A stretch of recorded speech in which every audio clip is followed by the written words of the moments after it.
There is this unspoken rule in the tech world right now. Oh, yeah. Yeah, if you want high-quality AI, you just have to pay the compute tax. Right. You need the NVIDIA H100s, you need a massive cloud subscription, or, you need a server farm humming in your basement. Yeah. We've just sort of normalized the idea that smart automatically equals huge. It's the Gigabyte fallacy. Hmm. We completely assume that if a model isn't eating up like 40 gigabytes of VRAM, it can't possibly sound human. Exactly. And, well, for the frontier models, the massive LLMs, that's largely true. But it creates this massive barrier to entry. It makes local, privacy-first AI feel like a luxury product that only people with crazy gaming rigs can afford. Which is exactly why I spent all morning playing with the subject of today's deep dive.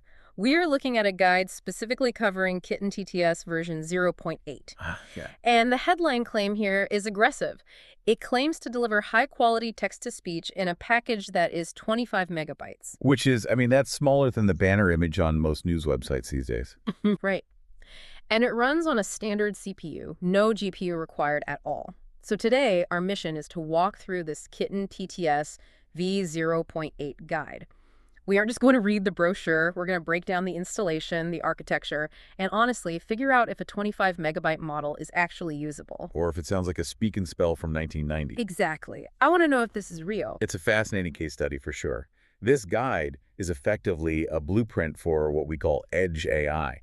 It's about taking these massive capabilities and just crushing them down until they fit on a Raspberry Pi or even, inside a browser extension. So let's just strip it down from the top. Heading 1 in the guide covers what Kitten TTS is and why it's worth your attention. Yeah. What exactly are we looking at here? At its most basic, it's an open-source text-to-speech library released by a group called Kitten-ML. Okay. It's Apache 2.0 licensed, which is great. That makes it totally permissible for commercial use. But the architecture is where it gets really interesting. It's built on the style of TDS. Wait, Style TS2 is generally regarded as pretty heavy, isn't it? I thought that required serious hardware to run. Usually, yes. But the guide highlights a really specific fork in the road here. Kitten TTS uses ONNX weights. Okay, pause there for a second. ONNX weights. We see this acronym a lot in technical papers, but why is that a headline feature for someone who just wants their computer to talk? Because it solves dependency hell. Oh, right. If you've ever tried to run a standard AI model, you know the pain. You need PyTorch. You need the specific version of CEDA that perfectly matches your graphics driver. You need a virtual environment the size of a small planet. Exactly. ONNX stands for Open Neural Network Exchange. Just strips all that training scaffolding away. It makes the model framework agnostic. So it's sort of the difference between needing the entire factory to drive the car versus just having the car key. That is a perfect analogy. It allows the inference, which is the actual speaking part, to be incredibly lightweight. Right. And that leads to the other technical trick the guide mentions, which are pre-computed voice embeddings. Okay, I definitely want to circle back to the embeddings when we talk about the specific models, because that really seems to be how they cheated the physics of file size here. But first, lay out the menu for us. The guide lists 3 tiers, right? Mini, micro, and nano. Right. And the one everyone is talking about, the real headline model, is the Nano. Specifically, Kitten TTS-nano-Int8. This is the 25 megabyte one? Yes. 15 million parameters, quantized to 8-bit. And the metric that really matters here is RTF, the real-time factor. Define that for the listener who maybe isn't a machine learning engineer. Sure. RTF measures speed. So if it takes 1 second of processing to generate 1 second of audio, your RTF is 1.0. Okay. If you are above 1.0, the user is sitting there waiting for the audio. You want to be below 1.0. This nano model, running on just a generic laptop CPU, hits an RTF of roughly 0.8. So it actually generates speech faster than you can listen to it. Significantly faster. However, the guide puts a warning label right on the box for this one. The Int8 version, that super compressed one, can be unstable. Unstable how? Like, does it crash the script entirely? More like audio glitches. You might get pops, clicks, or the audio might just get stuck in a loop. If you experience that, the guide strongly suggests moving to the Nano FP32 version. What's the difference? It's the exact same model, just higher precision math. It's a bit bigger, about 56 megabytes, but it's much more reliable. Got it. Let's dig into these tiers a bit more in Section 2, Under the Hood, because I think people often just grab the best one without really understanding the trade-offs. The mini model is 80 megabytes. The guide calls this one quality first. Yeah, mini is definitely a misnomer compared to industry standards where models are gigabytes. Yeah. But in this ecosystem, it's the heavyweight. It has 80 million parameters. You pick this one if you really care about prosody. The rhythm of the speech. Exactly.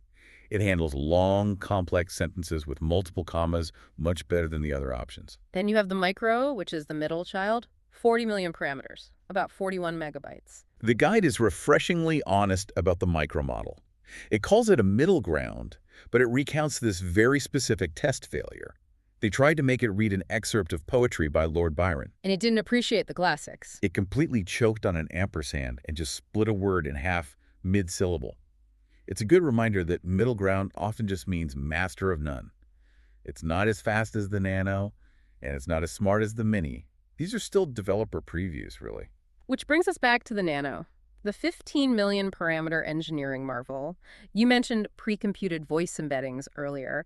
How exactly does that help get the size down to 25 megabytes? Okay, think about how a normal TTS works. Usually the model has to figure out how to say the words in a specific style on the fly.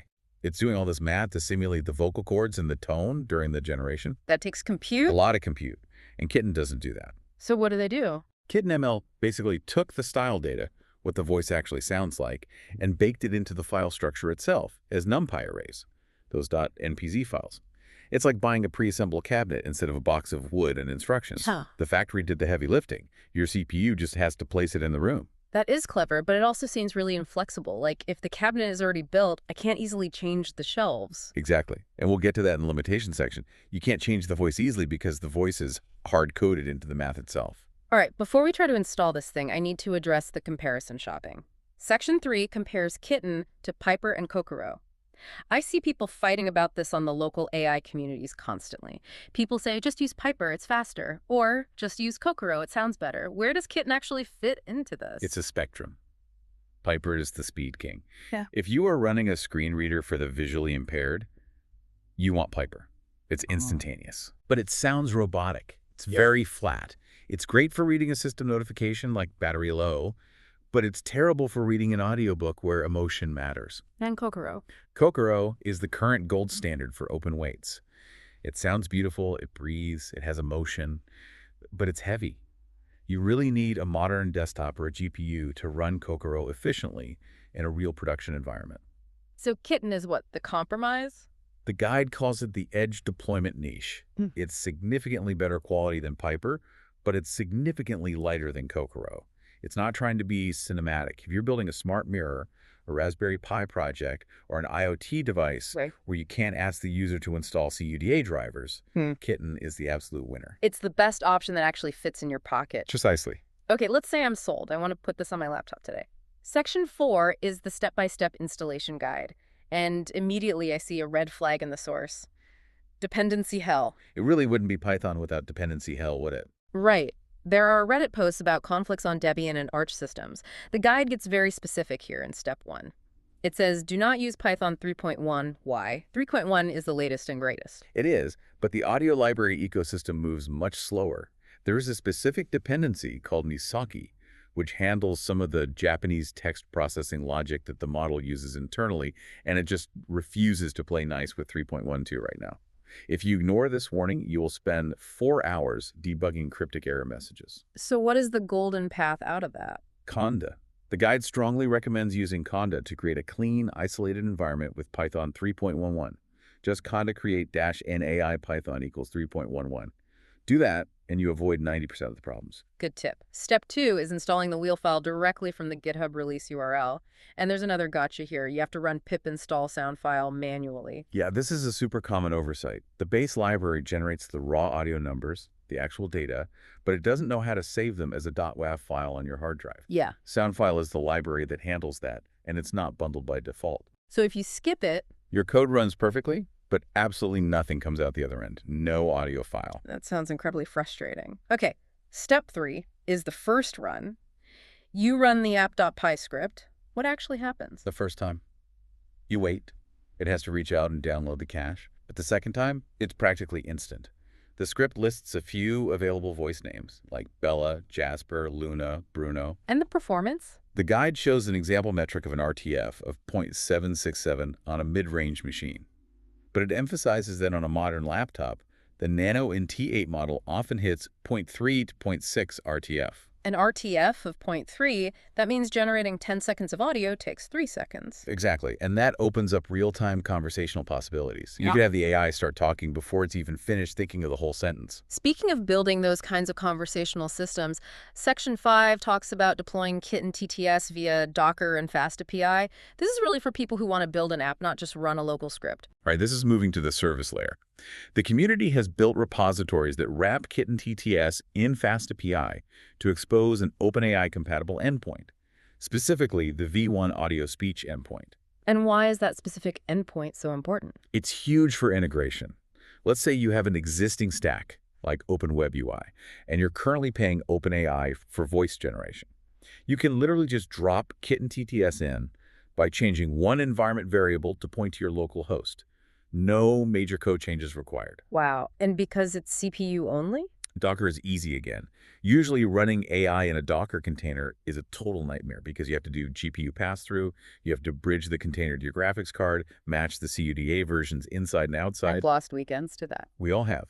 But here, it's just a standard container. It simplifies hosting significantly. There is a scaling tip mentioned here, though. If you are handling simultaneous users, the source recommends against using the Nano model. Yeah. It turns out that aggressive quantization, the compression that makes Nano so amazingly small, makes it pretty fragile under load. If your CPU is juggling multiple requests at the exact same time, the Nano model tends to produce artifacts. The audio gets crunchy. The mini or micro models handle those concurrent request edge cases with way fewer artifacts. Okay, we've hyped it up. Now let's tear it down a bit. Section 6 shifts the tone to current limitations. A really honest review of what does not work. It's important to know the boundaries. Punctuation is the big one. The source is very direct about this. The models sometimes just ignore commas and periods. Yeah, especially in nested clauses. It prioritizes the pacing and flow over grammatical pauses. So it just turns into a breathless run-on sentence. Essentially, yes. And there's no technical fix for it yet other than prompt engineering your text. You might have to manually add extra periods or break lines to force the model to take a breath. What about languages, if I want to build something for a global audience? English only right now. Just English? That feels a bit restrictive. It is. Multilingual support is on the roadmap, but it's not available yet. If you need Spanish or French today, Kitten TTS is going to help you. And here's the limitation that really caught my eye. Voice cloning.